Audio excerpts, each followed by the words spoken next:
Okay, perfect. So I am checking my orders and I'm seeing that the provider has ordered that we give 1 unit of packed red blood cells over 2 to 3 hours for Robert Crowley. So I'm just going to go in and get all the information for that. First checking, I see that his consent form was signed within 72 hours, just 25 minutes ago. I'm going to go in and see the indication, and his hematocrit is low and his hemoglobin is also low. So that is the indication that I can explain to my patient.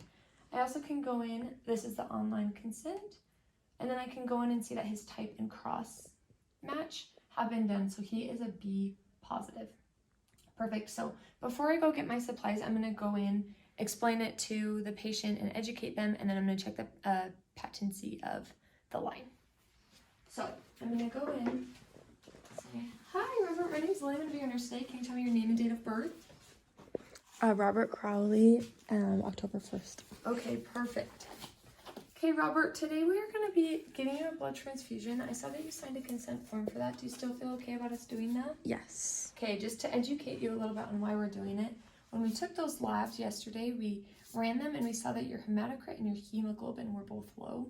Those are both really important, and they're parts of your blood that help oxygenate your tissues and help everything to run smoothly. So that's why we're giving you that blood. Do you have any questions about that? No.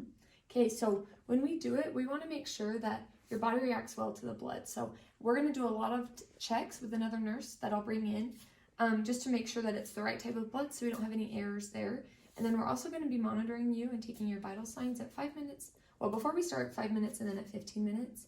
And I want you to let me know if you have any, or if you see any swelling or redness, or if you start to feel hot or any like flu-like symptoms. If you just start to feel gross, I mean, to let us know, and I'll stay in here for 15 minutes and be monitoring you. Is that okay? Yeah. Perfect. So I'm just checking your site now. And I'm seeing that there's no redness right now. The dressing is still clear. So I'm going to pull this off and I'm going to clean it. I would remove an alcohol cap. There isn't one right now. And then I would scrub it all the way. I'm maintaining this aseptic technique. Okay. And then I would let it dry before removing. I'm just going to keep that.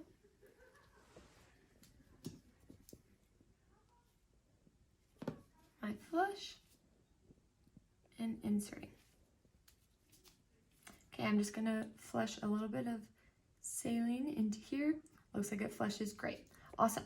So then I'm gonna clamp it, remove my flush, and then I would go, I would put an alcohol cap on them, but we don't have them in lab. So, all right, Robert, I'm gonna go get that blood. We're gonna make sure that we administer it within 30 minutes of getting it. So we'll just be back in the room in just a second, okay?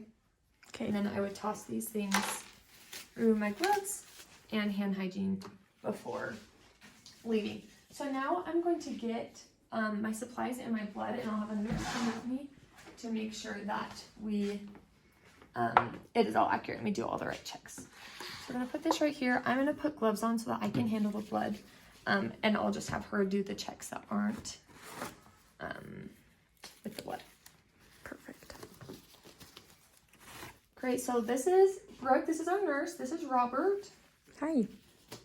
So first we're just gonna check the order and then the blood product to make sure that it is clear. So I have it right here. First I'm just gonna inspect it. I see that it is red, there's no purplish color, there's no clots, there's no bubbles. And then both of us can check the expiration date. And it looks like it expires in 2025. Perfect. Yeah. Okay, great. So now I'm going to have you check the orders. If you want to go to that first SIM chart tab right here. Great. And then if you pull down, we have 1 unit of packed red blood cells. Perfect. Great. And then I'll get our little checklist, make sure that we have it. So we have the order, and the blood product ordered is the blood product obtained from the blood bank. Accurate. Okay, so now I want to check that the blood type matches the type and cross. All right, so on my bag I have B positive. B positive is what we have online. Okay, great. So we can check that off. And then we want to make sure that the patient's name and date of birth and MRN match the blood requisition tag. So we're going to go and do patient to tag. If you want to look at his tag, I'll look at the blood. Thanks. So here I have Robert Crowley. Robert Crowley. I have date of birth October 1st. October 1st. Perfect. Blood type is B positive. B positive. Okay, and then his doesn't have anything about like a cross match, right? No. That's just on the mark. Okay. Yeah. Great. So we have date of birth and his MRN match. Oh, we'll do the MRN. Okay. His MRN is 815 815 44 44 85. 85. Perfect. And then I'm going to have you check the tag number to this. So I have D9C, D9C, E85, E85, OC8, OC8, D15, D15, 79. 79. Perfect. And then we have the expiration date, and we're within 30 minutes of it being used. So it's the correct time. Great. So I'm going to sign this. If you can also sign that for me. Thank you.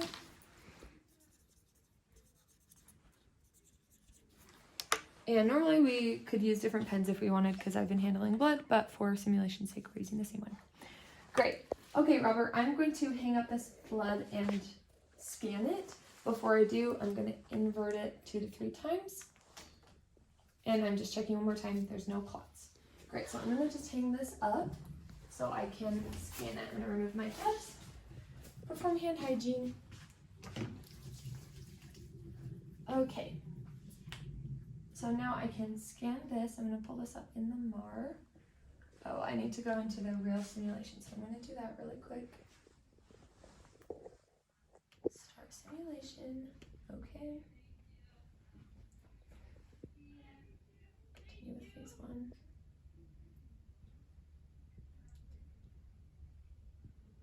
Perfect. So now I can open the MAR.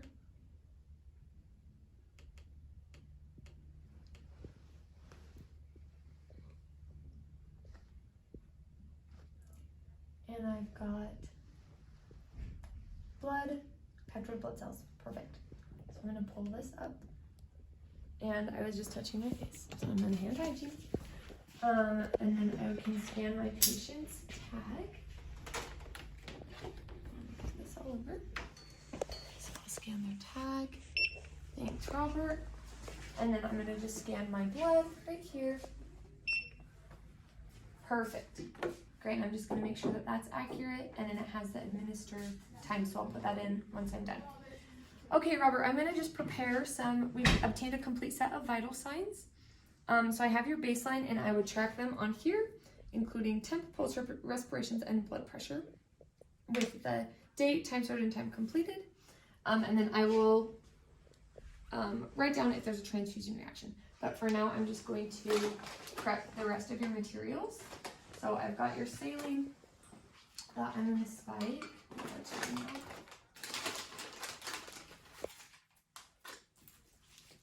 Okay, and I just want to be careful and make sure that this is locked before I spike anything.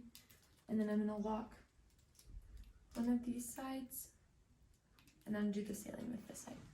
So I'm going to, do I put gloves on before I do that? Put gloves on.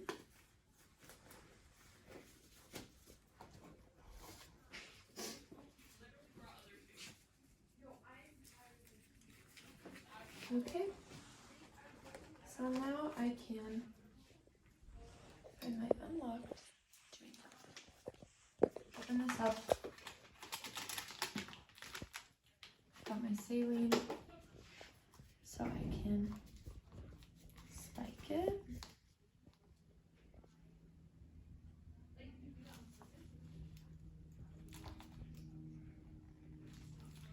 Great, and then have this just drain down.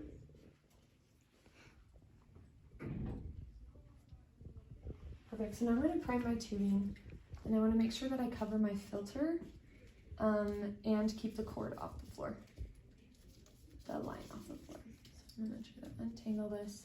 Normally there would not be this much air in the tubing, but we're using used tubing, so.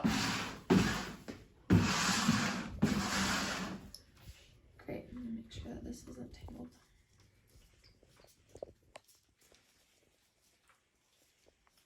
Perfect, so now I can unlock this, loosen that, and I want to make sure that I'm filling this filter and letting this prime.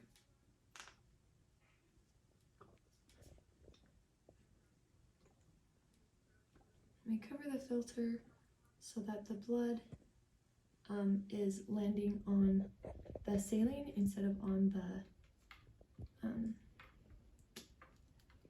instead of just straight onto the plastic. Okay, so I'm just going to remove this and let it prime all the way through. I want to make sure that there is no bubbles or no bubbles in my tubing. Perfect. Okay. And I can put my cap back on, and then I want to just be careful to not let that go in the on the floor. I'm going to place it right here. Great, and now I'm going to spike my blood. I've already scanned it. I'm going to lock my saline so I don't bleed the bag. Open it, remove the cap. Perfect. And spike this. Perfect, and then same thing, we want to make sure that it's going through the filter. And because this is blood, I want to be really cautious that I'm not losing any as I prime it. So this is locked, this is unlocked, and I'm just going to help this prime, unlock it here, and then remove my cap.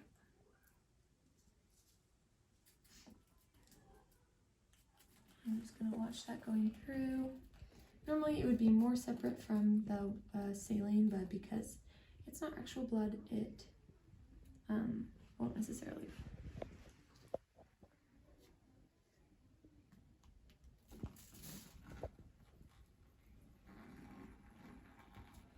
Okay, cautious to not let blood slip through.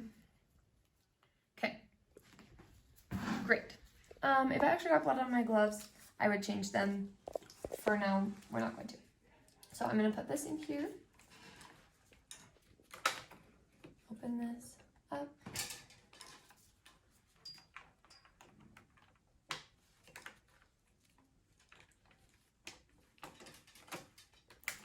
Put this. And make sure that's in the right place. Great. So now I'm going to remove my gloves as I'm messing with this. Hand hygiene. I'm going to turn this on.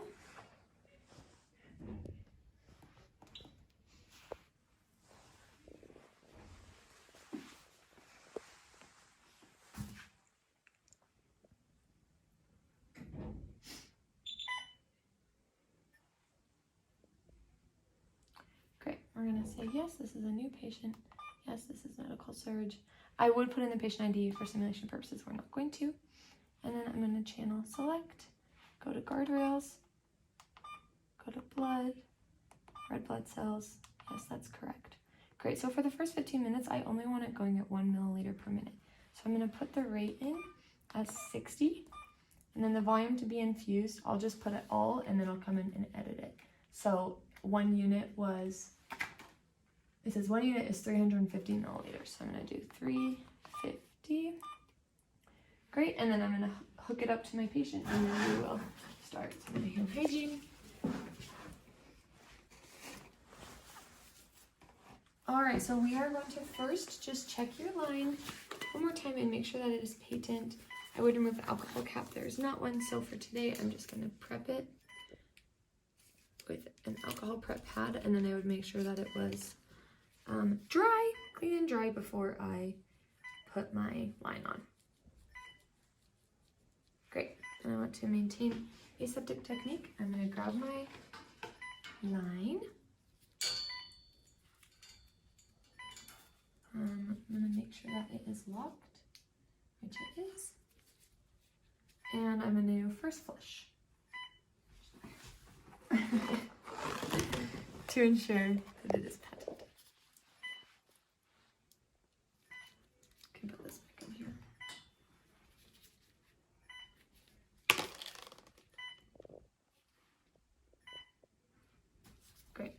So we've cleaned it, dried it.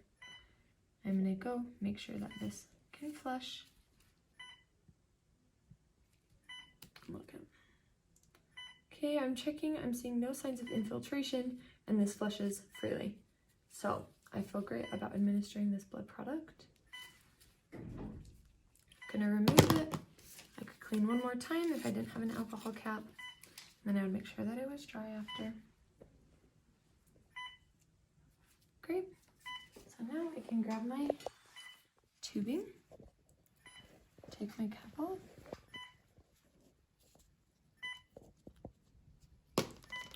Great, and then I'll connect it. Great, so now I can unlock this and I'm gonna start the infusion. And I'm gonna stay here and Robert, just for the first 5 minutes, I'm gonna be in here for the whole next 15 minutes. At the first 5 minutes, we're gonna take your vital signs and we're gonna take your vital signs just to make sure that everything is still good, and then we'll just check and make sure you don't have any of those symptoms. And then in another 10 minutes, at 15 minutes, I would take your vital signs again. And if those were good, then we would come in and we would adjust this. Right now, this is saying it's occluded, which it is. It's locked. We'll restart. Great. So that should be good and should be flowing.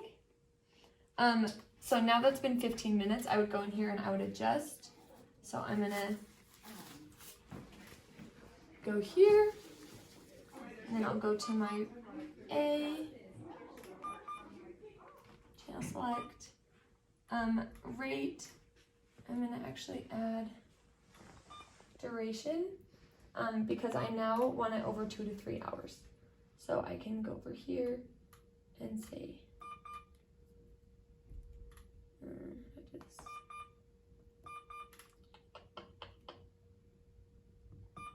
okay, 2 hours is how fast I'm gonna do it. And then I'll make sure that that's the right volume. I'm gonna play yes, and then this will keep administering. All right, so I want you to just let us know if you have any of those symptoms. We'll keep coming in and checking on you. I would have documented those vital signs, and I'll also put them into my charting. Do you have any other questions before I leave? No? Okay, so then I'm just gonna do safety times 4. So I'm gonna make sure that your wheels are locked, your guardrails are up, you have your call light, guardrails are up, wheels are locked, you have your call light.